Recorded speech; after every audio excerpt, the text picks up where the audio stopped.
kabar baik Pak Nyoman. Baik, terima kasih Pak Wayan. Pada kesempatan kali ini kita bertemu kembali.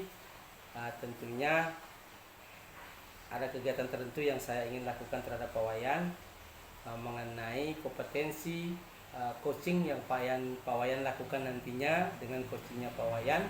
Tapi sebelum saya melakukan observasi maupun pengamatan, ada pertanyaan-pertanyaan pada tahap prasupervisi yang ingin saya tanyakan kepada Pak Wayan. Bagaimana Pak Wayan, siap? Siap Pak Nyoman. Baik, jadi kira-kira bagaimana saya bisa bantu Pak Wayan dalam kegiatan ini Pak Wayan? Begini Pak Nyoman, saya ingin bercerita dulu Pak Nyoman. Sebenarnya saya sangat sulit untuk melakukan ini, tetapi saya tetap belajar supaya nanti saya bisa memberikan yang terbaik kepada coaching saya. Seperti ini Pak Nyoman. Saya ingin Pak Nyoman membimbing saya dalam meningkatkan kemampuan presensi, kemudian mendengarkan aktif, dan mengajukan pertanyaan yang bermakna. Nah, dengan bimbingan ini saya berharap dari Pak Nyoman ini, ya, yang jelas saya mampu untuk menyampaikan yang lebih baik kepada coach saya. Baik Pak Wayan, tentunya saya akan tetap mendukung apa yang akan Pak Wayan lakukan pada kegiatan kali ini. Kemudian Pak Wayan, bagaimana kira-kira Pak Wayan, apa yang Pak Wayan ingin fokuskan pada observasi nanti ini Pak Wayan?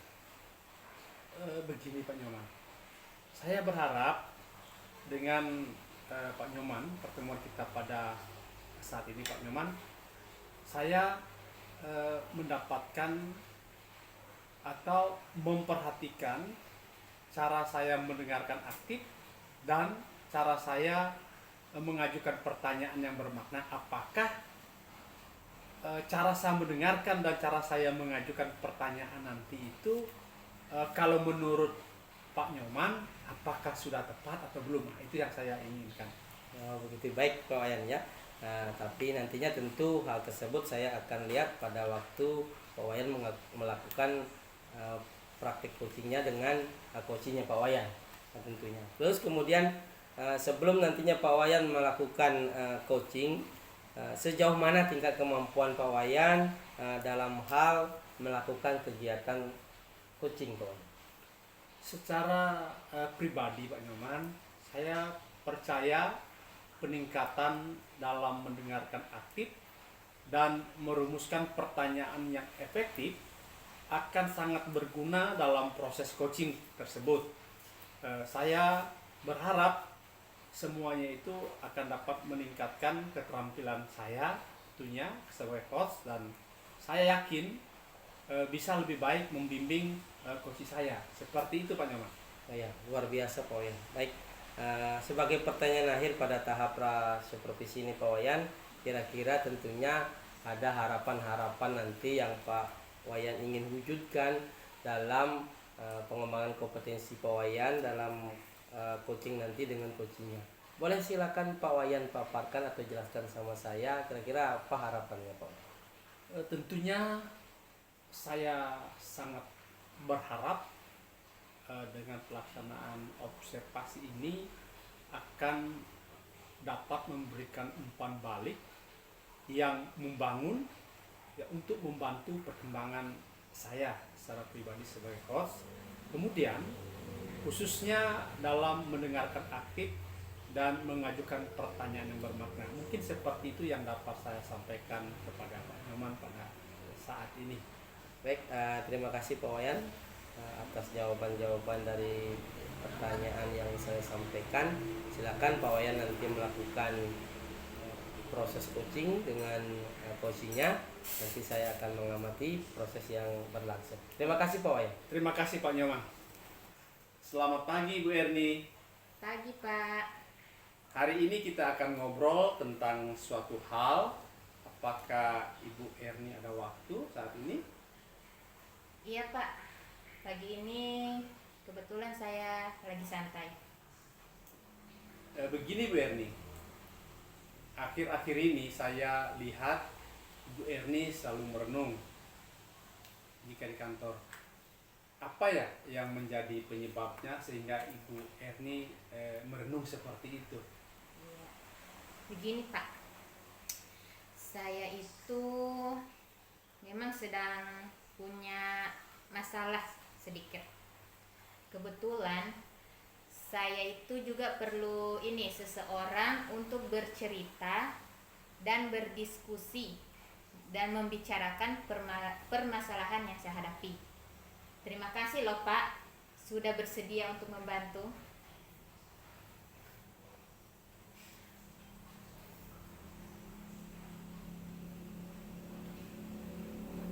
Jadi kira-kira apa yang Ibu Erni yang ingin capai dalam diskusi ini? Tentunya diskusi coaching dan coaching pada saat ini. Begini Pak, saya ingin mendapatkan solusi dari permasalahan yang sedang saya hadapi. Kira-kira ada nggak selain itu yang Ibu Erni inginkan dalam hal ini? Apa ya? Saya itu juga ingin tahu kenapa saya menjadi seperti ini. Begitu Pak? Oh begitu. Sekarang saya ingin mendengarkan dari Ibu Erni. Coba ceritakan saat ini apa yang sedang Ibu Erni rasakan. Oke. Saya itu sudah lama merasa jenuh ya Pak, dan kurang nyaman jika memakai media pembelajaran buku. Saya hanya memakai buku itu terus Pak, jadi saya itu kayak merasa jenuh dan kurang nyaman. Oh seperti itu ya Bu Erni. Terus apa kira-kira yang membuat Ibu Erni jenuh dan tidak nyaman itu?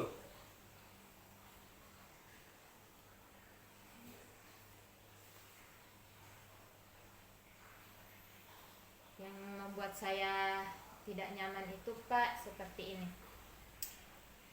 Saya merasa jika memakai sumber belajar dari buku terus menerus, saya merasa itu kayak monoton gitu Pak.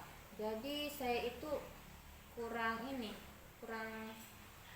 nyaman memakai buku terus. Seperti ingin punya perubahan gitu. Oh seperti itu ya, Ya. maksudnya Ibu Erni. Jadi karena seperti itu sehingga Ibu Erni merasa kurang nyaman jika sumber pembelajaran yang Ibu Erni lakukan hanya menggunakan buku saja. Iya Pak, seperti itu. Padahal saya sudah berusaha untuk bersemangat dalam pembelajaran. Oke Bu Erni, sekarang saya juga ingin Ibu Erni menceritakan atau menjelaskan ke saya pada saat ini bagaimana proses pembelajaran yang Ibu Erni lakukan di kelas, seperti apa kira-kira? Oh, gitu ya. Seperti ini loh Pak. Sebenarnya buku itu bagus, mudah dipahami untuk peserta didik. Tetapi mungkin dari diri sayanya itu yang kurang nyaman dan merasa monoton begitu Pak. Oh, kurang nyaman Iya. yang dirasakan Bu Erni. Jadi bagaimana dan kira-kira apa yang membuat Ibu Erni kurang nyaman memakai buku sebagai sumber belajar? Saya itu begini. Saya tahu memang kalau buku itu bagus sih, dan murid pun sangat terbantu dengan adanya buku. Tetapi setelah melaksanakan pembelajaran di kelas ada ketidakpuasan dalam diri saya, begitu Pak.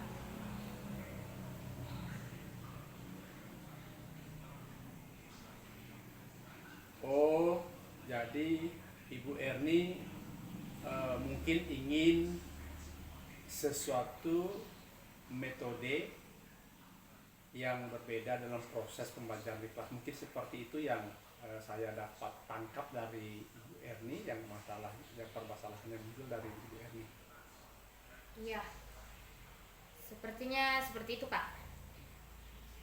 Kalau begitu Bu Erni, nah sekarang saya juga ingin tahu selama ini kira-kira apa saja yang sudah Ibu Erni lakukan, tentunya untuk bisa mengembangkan pembelajaran di dalam kelas. Coba diceritakan.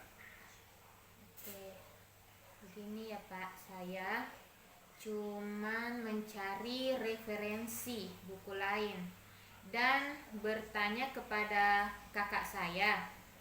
Kebetulan di rumah kakak saya itu juga seorang guru, serta belajar menggunakan laptop dengan kakak saya, begitu.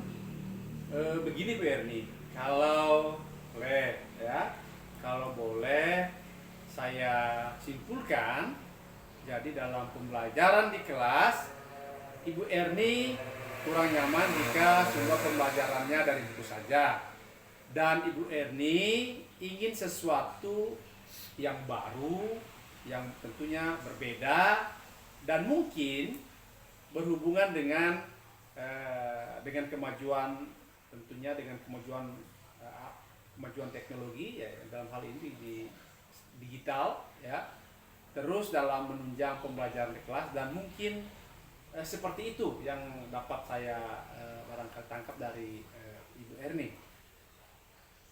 Iya, betul sekali Pak. Berarti saya harus belajar mengembangkan potensi di bidang teknologi Pak, gitu. Luar biasa Bu Erni, saya sangat mendukung karena pembelajaran ya dengan kemajuan alat teknologi yang sudah digunakan itu sangat bagus sekali, dan apalagi dengan kemajuan sekarang ini semua guru-guru harus mampu menggunakan teknologi itu. Berarti Ibu Erni sudah tahu penyebab kenapa pembelajaran di kelas Ibu Erni kurang nyaman dan rasa monoton. Terus kira-kira ada nggak hambatan lain dalam melaksanakan proses kegiatan belajar mengajar yang Ibu Erni rasakan di dalam kelas? Sepertinya tidak ada lagi Pak. Nah, kalau begitu, kira-kira untuk beberapa hari ke depan, apa yang akan Ibu Erni lakukan? Saya ingin dengar juga dari Ibu Erni. Begini, saya itu masih bingung ya Pak. Saya mau, dan banyak hal juga yang ingin saya lakukan ke depannya, begitu. Oh, jangan bingung Bu. Ya, semua pasti ada solusinya. Ibu pasti dapatkan solusi nanti. Ya. Nah, dari beberapa hal yang sudah Ibu Erni jelaskan tadi, ada hal ya yang menurut Ibu Erni menjadi prioritas pertama atau utama. Saya juga ingin dengar dari Ibu Erni. Oke, prioritasnya itu pertama, saya akan menggunakan laptop supaya nanti pembelajaran saya di kelas menjadi variatif. Itu yang pertama. Dan yang kedua, saya akan mencari tahu di internet trik dan tips menggunakan laptop dalam pembelajaran. Begitu Pak. Oh, nah, kalau seperti itu langkah-langkah yang Ibu Erni gunakan, kira-kira dalam hal ini ada hal lain barangkali yang ingin dilakukan oleh Ibu Erni untuk selanjutnya, ya, tolong juga disampaikan. Ya. Saya biasanya sering berdiskusi dengan kakak saya di rumah Pak. Jadi seperti bertukar pikiran tentang pembelajaran di kelas. Kan kebetulan kakak saya itu juga adalah seorang guru. Jadi kita sharing-sharing di rumah. Luar biasa Bu Erni. Jadi punya kakak guru itu memang sangat membantu dalam kita untuk berdiskusi. Tentunya itu merupakan suatu langkah yang sangat baik yang telah Ibu Erni lakukan. Nah, ada nggak hal yang menarik dengan pertanyaan Ibu Erni? Ya, suka bertukar pikiran dengan kakaknya Ibu Erni. Coba ceritakan lebih jauh lagi tentang hal tersebut. Saya juga ingin mendengarkan hal itu. Oke, jadi begini ceritanya. Kakak saya itu kan sering memberikan masukan-masukan kepada saya biar saya itu mengajarnya tidak monoton. Seperti itu, Pak. Jadi bertukar pikiran agar saya itu pembelajarannya tidak pakai buku terus. Jadi dia beri saya masukan agar pembelajaran di kelas itu bisa saya pakai menggunakan laptop. Begitu, Pak.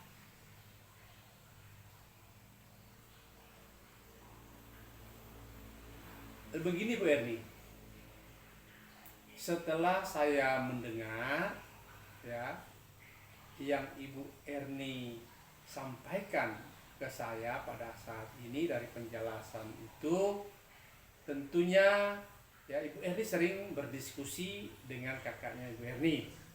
Ya, Bapak juga ingin belajar lebih dalam lagi tentang pemanfaatan laptop, khususnya penggunaan video dan proyektor agar bisa dipergunakan dalam pembelajaran di kelas. Jadi dalam hal ini tolong juga bagaimana strateginya yang akan Ibu Erni lakukan nantinya. Pembelajaran menggunakan video itu, Pak, lebih bagus daripada hanya cuman memakai buku saja. Karena kalau memakai video akan merubah pembelajaran di kelas lebih menarik lagi. Otomatis nanti anak-anak akan merasa senang dan nyaman belajar di dalam kelas karena saya sudah menggunakan video. Begitu, Pak. Jadi secara tidak langsung Ibu Erni sudah dapat mengatasi masalah yang Bu Erni hadapi. Nah, apakah dengan penyampaian dari Ibu Erni seperti itu, Ibu Erni yakin bisa dapat membantu Ibu Erni?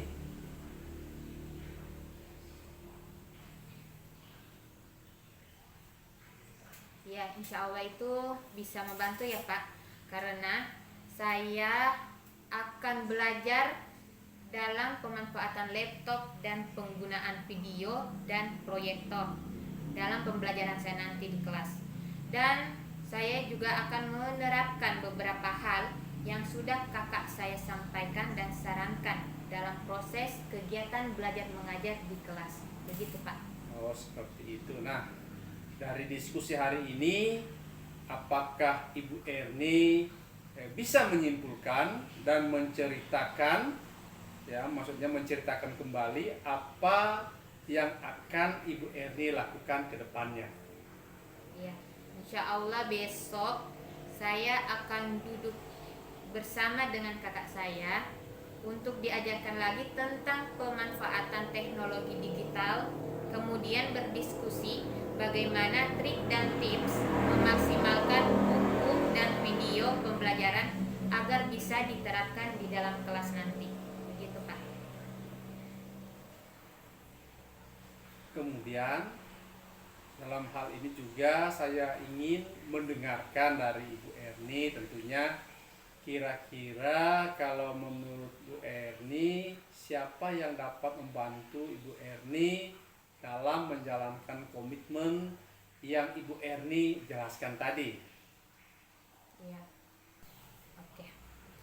Insya Allah saya akan meminta teman saya untuk mengingatkan saya agar selalu belajar dan terus belajar lagi pada saat nanti berdiskusi dengan kakak saya dengan Selain itu juga, selain kakak saya Pak, ada kepala sekolah saya yang juga tahu dengan teknologi. Jadi saya nanti akan bertanya juga dengan kepala sekolah saya. Begitu Pak. Begini Bu Erni, setelah saya mendengar dari penyampaian Ibu Erni tadi, jadi apa yang Ibu Erni sampaikan saat ini itu sangat luar biasa, bagus sekali. Saya berharap semoga kedepannya semua rencana yang Bu Erni sampaikan itu dapat Ibu Erni lakukan, ya, dan dijadikan sebuah komitmen dan bisa direalisasikan ke depannya.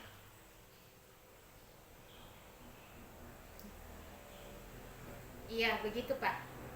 Terima kasih atas waktunya Pak, karena sudah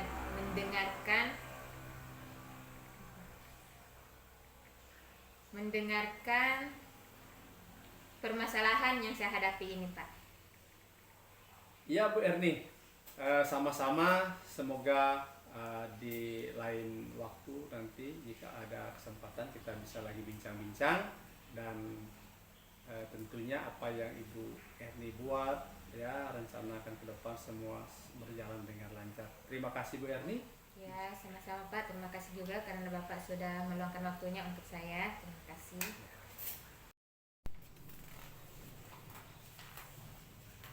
Ya, selamat pagi Pak Wayan. Selamat pagi Pak Nyoman. Ya, kita bertemu lagi Pak Wayan setelah kemarin kita observasi mengenai praktik coaching yang sudah Pak Wayan lakukan. Di situ saya melakukan pengamatan. Tentunya ada beberapa hal yang ingin saya tanyakan kembali berkaitan dengan hasil pengamatan kemarin pada waktu Bapak Wayan mengembangkan kompetensi Pak Wayan menerapkan praktik coaching kepada coachingnya Pak Wayan. Begini Pak Wayan, bagaimana Pak Wayan bisa menilai performa dalam kompetensi tersebut Pak Wayan? Begini Pak Nyoman, tentunya pertama-tama saya mengucapkan terima kasih kepada Pak Nyoman karena Pak Nyoman sudah memberikan arahan ke saya sebelum saya melakukan coaching. Jadi apa arahan yang Pak Nyoman sampaikan itu betul-betul dapat membantu saya dalam melaksanakan coaching, dan saya merasa bahwa apa yang saya lakukan itu sudah berjalan dengan baik dalam kompetensi itu Pak Nyoman. Seperti itu yang saya rasakan. Baik, saya melihat memang berdasarkan apa yang Pak Wayan lakukan kemarin pada waktu coaching, kompetensi inti sudah terlihat. Pak Wayan sudah mampu menampilkan kompetensi tersebut. Kemudian saya ingin tahu Pak Wayan, apa yang Bapak Wayan rasakan seperti setelah melaksanakan kegiatan coaching kemarin. Begini Pak Nyoman, saya ingin cerita dulu sedikit dulu. Silakan Pak. Yang jelas luar biasa sekali Pak Nyoman. Saya merasa saya telah mampu, ya, ini merupakan peningkatan bagi saya yang saya rasakan. Saya mampu mendengarkan, ya, secara aktif dan mengajukan pertanyaan yang berbobot kepada coaching, ya, yang saya lakukan dengan baik. Seperti itu Pak Nyoman. Baik, terima kasih Pak Wayan. Kalau boleh izinkan saya berbagi hasil pengamatan apa yang saya amati kita kemarin. Jadi saya melihat bahwa memang betul Pak Wayan telah mampu mendengarkan aktif, kemudian mengajukan pertanyaan-pertanyaan yang memang sudah berbobot, sangat baik sekali. Kemudian sesuailah dengan standar kita yang kita rujuk. Terus kemudian Pak Wayan, kira-kira bagaimana Pak Wayan tentang pendapat tersebut? Kalau pendapat saya Pak Nyoman, tentunya saya sangat bersyukur dan sangat bangga, ya. Jadi dalam hal ini saya berusaha untuk lebih percaya diri, ya, karena saya merasa, ya, merasa apa yang saya lakukan terhadap coaching saya itu saya sudah mendengarkannya dengan baik, Ya walaupun sebelumnya sangat sulit, tetapi memang setelah itu saya sekarang sangat merasa sangat senang mendengarkannya. Tentunya Pak, dalam hal ini saya sangat berterima kasih kepada Pak Nyoman atas umpan baliknya. Seperti itu Pak Nyoman. Nah, baik, terima kasih. Namun demikian Pak Wayan, setelah berdasarkan hasil pengamatannya saya, kiranya ada beberapa aspek-aspek yang perlu Pak Wayan harus tingkatkan. Misalnya bagaimana Bapak Wayan bisa menunjukkan bahwa Bapak Wayan hadir sepenuhnya dalam proses percakapan tersebut Pak Wayan. Seperti itu Pak Wayan. Semoga saya mengerti. Terus saya akan berusaha untuk lebih meningkatkan diri lagi ke depan, Pak Nyoman. Dan semoga juga saya selalu berkomitmen ya terhadap coach saya ya, seperti yang saya lakukan hari ini Pak Nyoman. Ya, jadi seperti itu Pak Wayan ya. Saya berharap kekurangan-kekurangan itu bisa dimaksimalkan nantinya Pak Wayan ya. Nah, kemudian Pak Wayan, saya ingin dengar apakah langkah konkret yang Pak Wayan ambil nantinya untuk meningkatkan kompetensi Pak Wayan dalam coaching. Begini Pak Nyoman, saya ada sedikit saya ada gambaran seperti ini. Saya memiliki suatu rencana untuk melakukan latihan lebih intensif ya, tentunya dalam mendengarkan aktif dan merumuskan pertanyaan yang lebih efektif. Seperti itu Pak Nyoman. Ya, luar biasa Pak Wayan. Silakan nanti Pak Wayan lakukan apa yang seperti Pak Wayan sampaikan tadi dengan latihan secara intensif. Mudah-mudahan kompetensi dari seorang coach itu memang betul-betul melekat dan ada pada diri Pak Wayan. Terima kasih Pak Wayan. Mungkin sekian pertemuan kita kali ini. Di lain waktu kita bisa sambung lagi Pak Wayan. Terima kasih banyak atas waktunya Pak Wayan. Terima kasih Pak Nyoman.